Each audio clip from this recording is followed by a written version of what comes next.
Moms கிச்சனில் vegetable upma எப்படி பண்ணுறதுன்னு பார்க்கலாம் வாங்க. இது கேரட்டு, பீன்ஸு, பட்டன் எல்லாம் போட்டு வச்சுருக்குறாங்க, பென்ஷீட் வறுத்து வச்சுருக்குறாங்க, கடலைப்பருப்பு, டமாட்டோ ஒன்றுங்க, ஜிஞ்சர் கார்லிக் பேஸ்ட்டு, 2 சில்லிங்க, ஒரு பட்டை, 2 லவங்கங்க, கொரியண்டர் லீஃபு, கறி லீஃபுங்க, ஆனியனுங்க, கொஞ்சம் மஸ்டர்டுங்க, தேவைக்கேற்ப ஆயிலுங்க. கடலைப்பருப்பு வச்சுக்கலாங்க.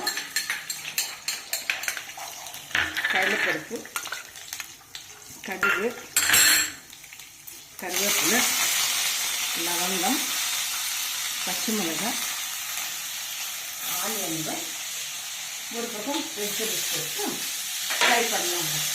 1 கப்பு ரவைக்கு 2 கப் தண்ணி வச்சுருக்குறாங்க. பென்ஷீட் ரவை நல்ல வேகம் இது, அதனால தான் 2 கப் வச்சுருக்குறாங்க. இதோட ஃப்ரெண்ட்ஸ் கொஞ்சம் நேரத்தில் ஆகிடும்.